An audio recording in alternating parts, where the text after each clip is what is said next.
Bienvenidos a todas las personas que nos van a acompañar en esta disertación.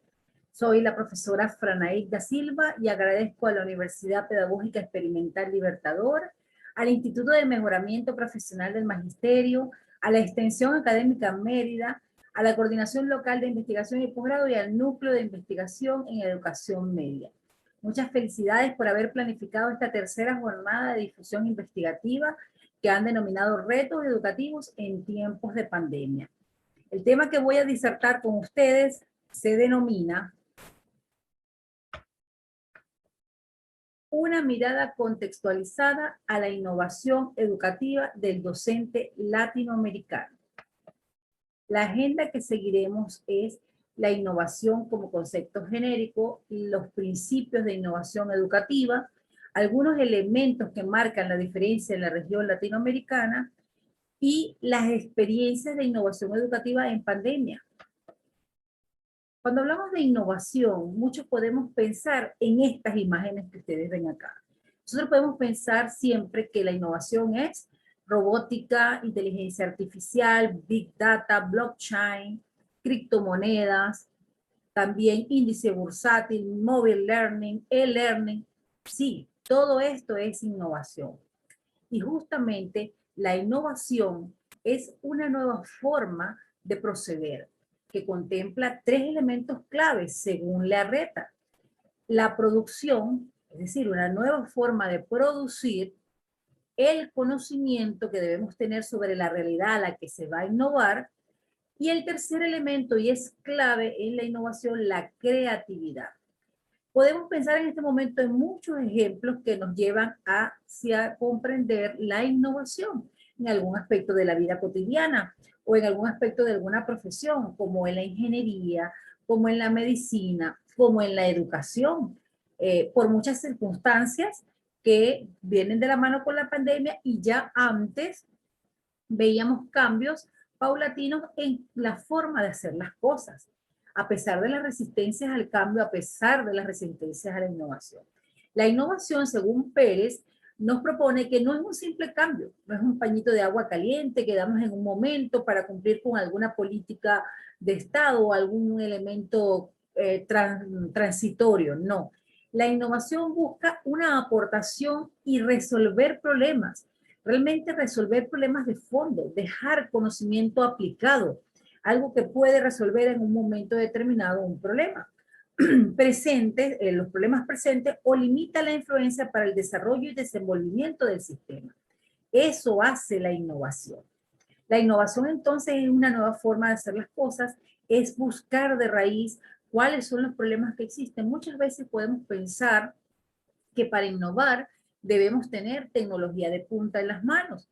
Claro que sí, puede ser que eso también nos haga falta, pero la innovación educativa va más allá de contar con el elemento equipo tecnológico. Gross y Lara, en el 2009, nos proponen que la innovación educativa es el proceso de creación de conocimientos, productos y procesos nuevos.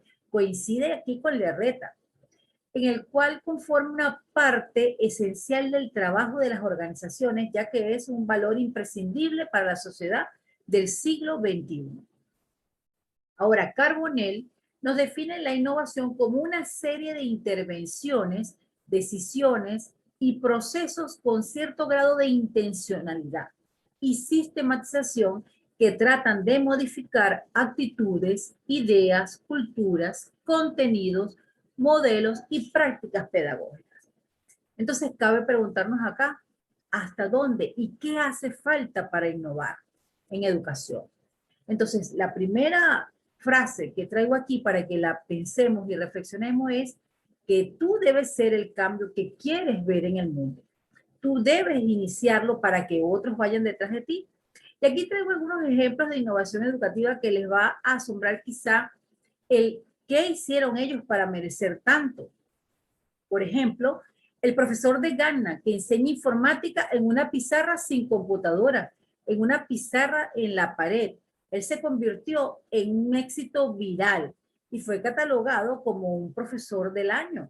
Eso significa voluntad para cambiar. Él dice que ama a sus estudiantes, y que él debe darles lo mejor porque cuando salgan de la escuela y decidan irse a otro país, ellos van a necesitar tener estos conocimientos porque el mundo está cada día más exigente. Y las publicó en Facebook. Entonces, él dijo, amo a mis estudiantes, así que tengo que hacer lo que les haga entender lo que enseño. Fíjense, aquí no dijo que le hacía falta el computador, que ellos sabemos cómo viven en Anna, o al menos lo hemos escuchado. Ahora, también existe la creatividad. Fíjense que la BBC News Mundo publicó con mucha ovación el Premio Global a la Enseñanza que recibió el profesor Disal en la India, pues quien se encargó de habilitar espacios para que las niñas pudieran ir a aprender, porque las escuelas habían quedado abandonadas a raíz de la pandemia. Esto fue en el 2020. Él recibió el Premio Global a la Enseñanza y además es denominado como el Nobel de Educación. Y él dijo esto, dijo, los profesores siempre creen en dar y compartir. ¿Y saben qué hizo el profesor Dizal? No solamente recibió el premio, sino que lo compartió entre los otros concursantes que no ganaron.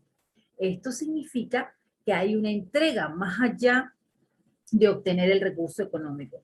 Y aquí tenemos a un matemático que también sabe de informática y de armar páginas web, Jamie Frotz, quien estuvo postulado también con él y ganó para el 2021, para ser entregado su premio hace poco en el 2021, el británico Jamie Frost, cuyo programa gratuito de Dr. Frost's Maths se convirtió en un salvavidas para los estudiantes que se quedaron fuera de las aulas en todo el mundo y creó problemas de matemáticas resueltos. Él los resolvía en una pizarra, pero los colocó en la web. En YouTube ustedes lo pueden encontrar. Ahora, ¿será que solamente en la India, en Sudáfrica, en Gran Bretaña, los profesores tienen este ímpetu para innovar? La pandemia COVID-19, desde el 14 de marzo, cambió la historia. Nos hizo desnudar muchas verdades y nos hizo comprender que ya el tiempo había llegado para asumir los retos y no procrastinar más los cambios que había que asumir. En ese momento, para el año 2020, la población estudiantil afectada por estas medidas que consistieron en cerrar las escuelas, en el distanciamiento social y físico, fueron en 32 países del habla hispana y superaron los 165 millones de estudiantes, de acuerdo a la información oficial entregada por la UNESCO en el mes de julio del 2020. ¿Qué verdades desnudó el COVID? A mi juicio y a lo que yo he ido indagando, la tecnología era más beneficiosa que peligrosa. Yo recuerdo que al ir a las universidades presenciales a dictar algún taller, alguna conferencia, yo les decía, bueno, ustedes pueden localizarme, yo tengo una plataforma. No, profesor, aquí los estudiantes no pueden acceder a las plataformas porque aquí o es presencial o es virtual, pero no pueden tener los dos. Bueno, y veía mucha resistencia a los profesores incluso a usar el correo electrónico. Pues la COVID-19 nos comprobó que no era tan peligrosa, que más bien era beneficiosa. La resistencia al cambio en algunos casos fue una excusa, no solamente por algunos funcionarios, sino también para las organizaciones, para formar a sus docentes, para entregarles herramientas tecnológicas y para entregarles formación también e innovar. Porque nos dimos cuenta que cuando tocó asumir con responsabilidad y gallardía, los docentes fueron los primeros en la fila, después de los médicos, quienes les tocó llevar, direccionar, gestionar, planificar, evaluar sus estudiantes en conjunto con los padres. Esa fue también otra verdad que desnudó, que los padres podían también disponer de tiempo para dedicarle a sus hijos. Otra verdad que se desnudó fue que la deuda de los países con la actualización de infraestructura tecnológica en las universidades es inmensa.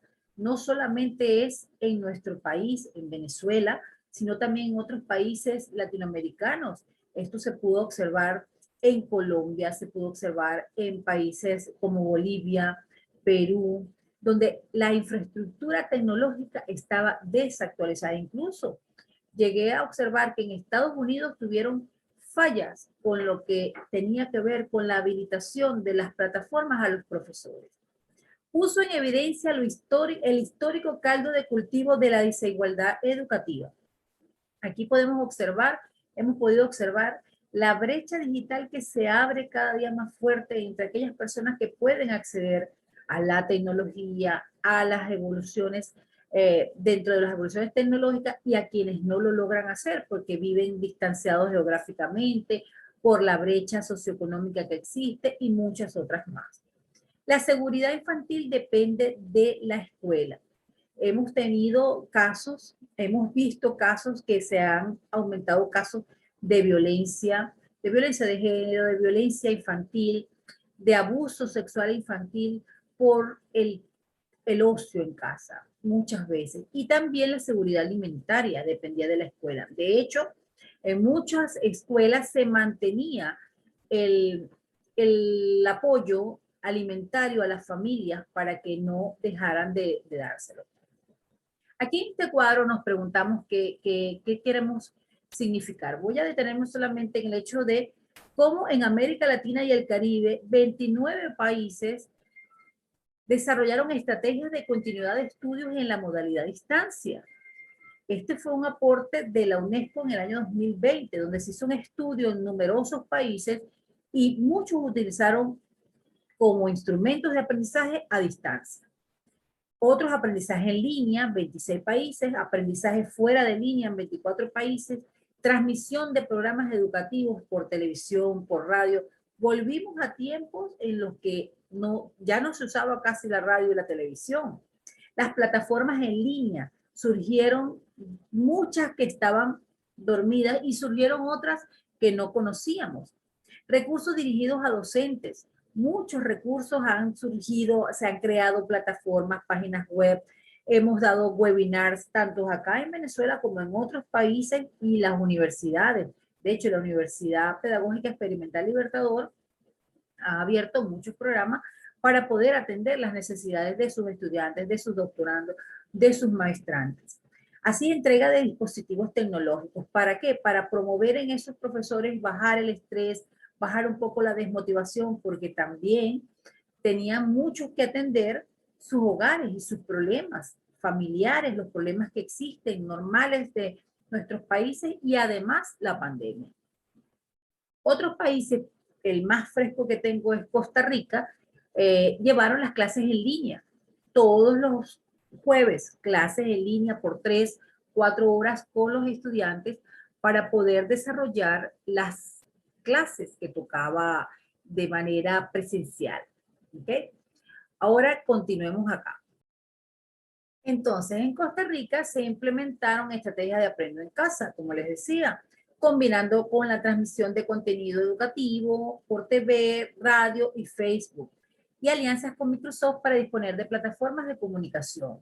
Fíjense que todas estas alianzas y todos estos elementos que se van convirtiendo en política pública, en palabras de Ríos y Cruz, que son necesarios conformar el andamiaje institucional, dar las herramientas no solo para el momento, sino también para promover en los docentes las posibilidades de pensar en innovar. En Venezuela, las escuelas privadas crearon plataformas. El gobierno estableció Quédate en Casa Global, suministrando comida también a los padres en familias cercanas, y las universidades diversificaron sus plataformas. En todos los casos, aunque se han prometido diagnósticos y dotaciones, esto no ha sido totalmente posible. En algunos casos, en algunas universidades se ha dotado de dispositivos tecnológicos. En otras instituciones han hecho alianzas con embajadas, como la Embajada de Alemania. Las casas Don Bosco han logrado proveer a sus docentes de celulares.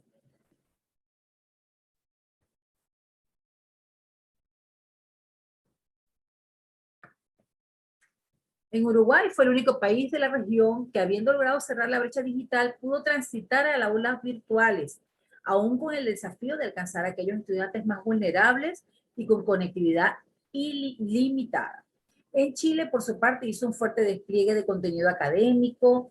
Todo esto nos va conformando un contexto. En Perú hubo mucho impacto digital con televisión, radio, incluyendo una programación adicional educativa como la Plaza Sésamo.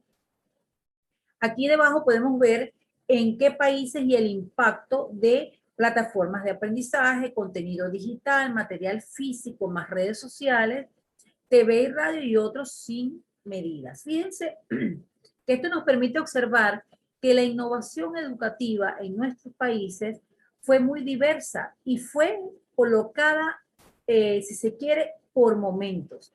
Pero luego, al agotarse todo esto, el docente siempre se preguntaba qué hacer, qué más hacer, porque más allá de toda esta programación, existía un mundo muy acelerado para poder cumplir con el año escolar y en este momento ocurre igual, pero también hay una posibilidad que tiene el docente que no la tienen otras profesiones y es la posibilidad de convencer al otro de todas las potencialidades que tiene.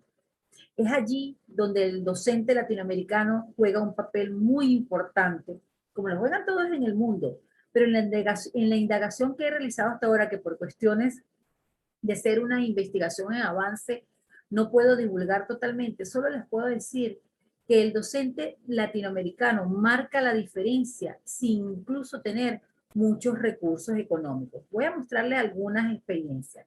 Fíjense, donde haya un árbol, es un lema al cual yo le denomino que resume lo que hace el docente latinoamericano, que es ese docente que donde hay un árbol por plantarlo, planta, donde hay un error que enmendarlo, enmenda, donde hay un esfuerzo que todos esquivan, lo hace, y donde él quiere apartar las puertas del camino para posibilitarle el aprendizaje a sus estudiantes, también lo hace. Esto lo dijo Gabriela Mistral y me parece muy atinado para lo que les voy a mostrar. Fíjense, tener menos no siempre significa menos y mala educación. Un docente en Perú, en un caso muy curioso que recorrió todas las televisoras, porque cuando llegó la pandemia en una universidad determinada en el Perú, le exigieron al profesor que él tenía que grabar sus clases. Y la única que podía ayudarlo, que terminó ayudándolo, fue su hija, con 13 años. Le dijo, papá, yo lo que conozco es TikTok. Así que yo te voy a invitar y te voy a decir cómo se hace para que grabes la clase. Y se convirtió en viral. Fue entrevistado en todas las televisiones, en televisión peruana, y se convirtió en viral con su caso, porque después de tantos años de edad pudo romper paradigmas, sobre todo paradigmas personales, de yo puedo hacerlo. Fíjense cómo se van configurando las experiencias del docente. Luego tenemos al profesor que lleva las tareas a sus alumnos montado en una bicicleta. Esto ocurre en Brasil. Muchos niños no tienen acceso a internet ni equipos para poder ver sus clases, así que él tiene un cuaderno que viaja. Yo he escuchado que en Venezuela también muchos lo tienen, el cuaderno viajero. Continuamos entonces con la maestra de Guanajuato, tras el cierre de las escuelas, decidió seguir de una manera muy particular y poco común. Iba de casa en casa con su camioneta y daba clases. Esta experiencia ustedes la deben conocer. Yo la compartí cuando ella todavía tenía su camioneta roja el año pasado en una conferencia. La vio Nissan y Nissan la premió regalándole una camioneta que tiene todo un salón móvil. Es una experiencia que surge de manera entregada, con pasión, y así lo dijo ella cuando la entrevistaron. Lo hago por amor a mis estudiantes y no esperaba este regalo.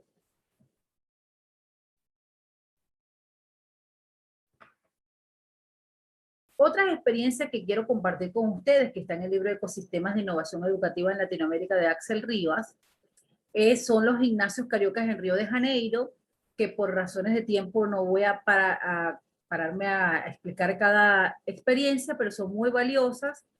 Redes de tutorial en México y el TEX 21, el Tecnológico de Monterrey, que tiene unas experiencias de currículo abierto muy interesantes.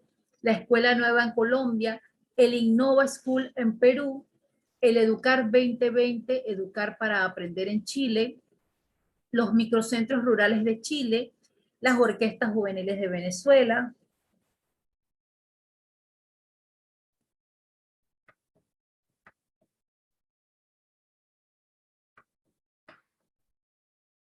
Entonces, ¿cómo innovamos los docentes latinoamericanos si tenemos algunas problemáticas que imposibilitan el desarrollo de una labor armónica, coherente?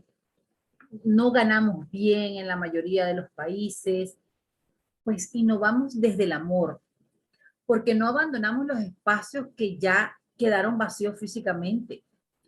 Hay un sentimiento que nos arruga el corazón por estar pendiente de nuestros estudiantes, así sean ya adultos, y nos hace creativos. Ese amor nos lleva a inventar, a darle la vuelta a las situaciones, a darle la vuelta a esa tortilla, a convertir lo malo en lo bueno, a buscar lo positivo, a asumir los retos.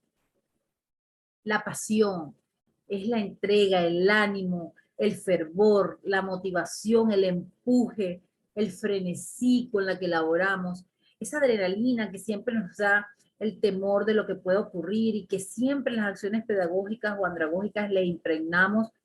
Todo depende del nivel en el que estemos, pero siempre trabajamos con pasión. La entrega es horas de trabajo dedicadas a planificar los desvelos. Eso tiene una recompensa que quizá en este momento ustedes dirán, sí, es mucho esfuerzo, nos pagan muy poco.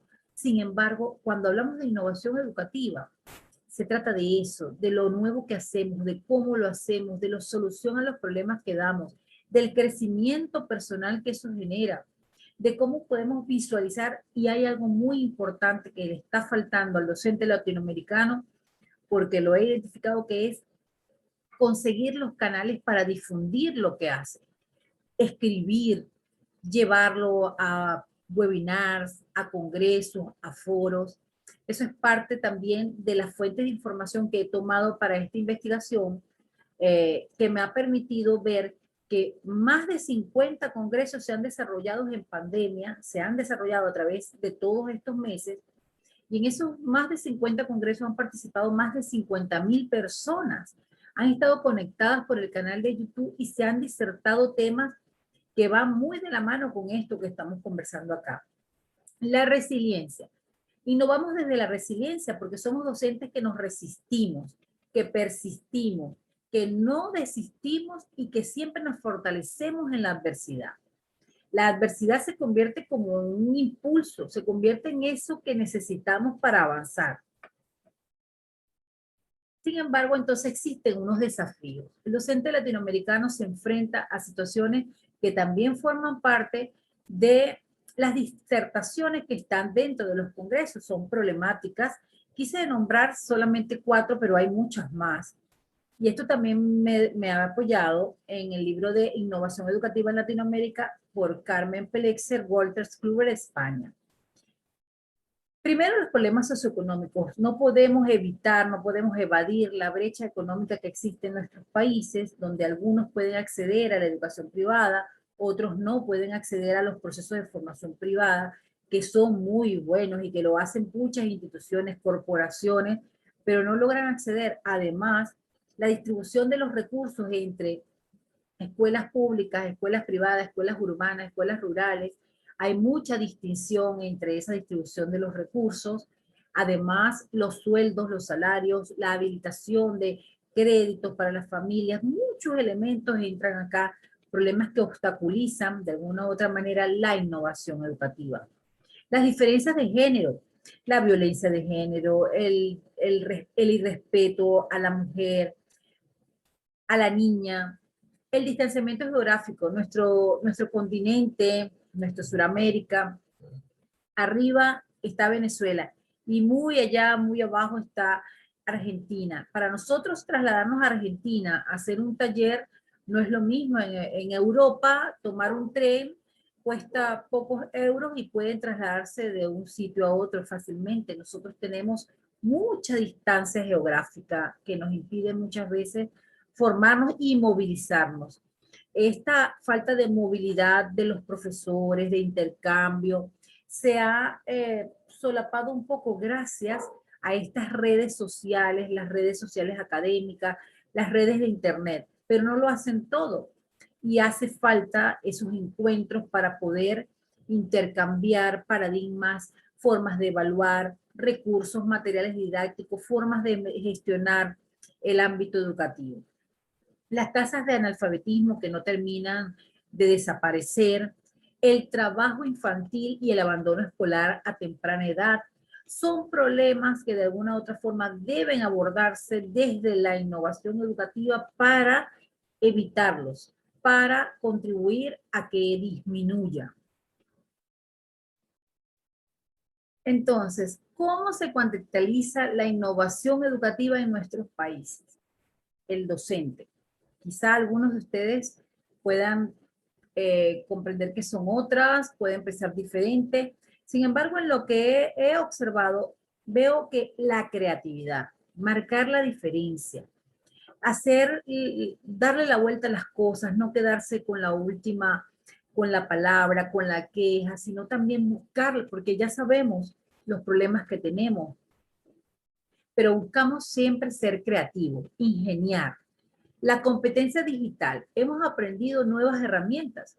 En las entrevistas realizadas, los docentes usan desde el WhatsApp Team, que no pensé que lo usaban, y muchos docentes lo usan con mucha pericia.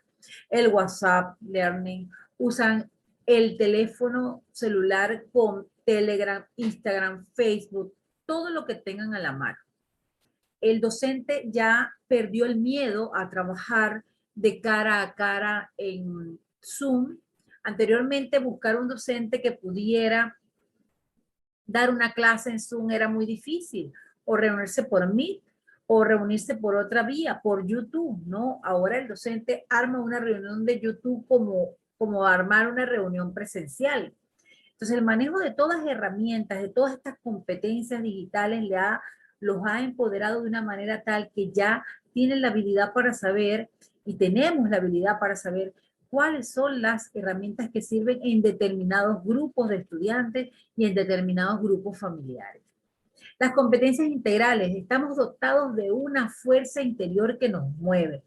La pasión, como les decía, el amor, la resiliencia, la entrega, el trabajo en equipo, la otredad, reconocer a otros en sus malestares, en sus situaciones, la flexibilidad, esa posibilidad de ser totalmente holísticos, sensibles, la disponibilidad.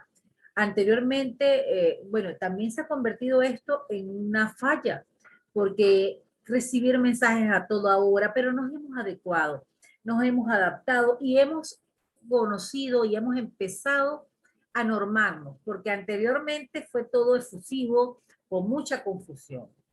Y la superación de hábitos. Teníamos hábitos tradicionales que le impedían a la mayoría de los docentes, le obstaculizaban sus cambios. Y esto fue derrumbado, como cuando tenemos como el mito de las cavernas en Platón, que mientras está esa sombra allí diciéndonos que eso es monstruoso y que la tecnología hay que temerle y que no me atrevo y que no dispongo más del tiempo que doy en la clase, quedó derrumbado con las situaciones que nos ha tocado vivir. Entonces, mi sugerencia, mis consejos, es estar dispuesto a dar nuestro mejor regalo a nuestros estudiantes, nuestra inspiración. Estar presentes y ver a nuestros estudiantes volar más allá de la imaginación, que logran realizar su pasión. Emprender caminos diferentes y hacerlo mejor siempre, aunque nadie nos esté mirando. Juntarnos con otros de diferentes culturas, idiomas, aprender de ellos y dar de nosotros. Es importante que para poder innovar en educación rompamos esquemas, para poder incidir positivamente en los entes que toman decisiones, elaboremos proyectos, creamos ideas, démosle forma a las ideas. Innovar en educación no es solamente tener un dispositivo móvil, es cómo se usa, cuándo se usa, para qué se usa, con quién compartimos información y cómo la compartimos.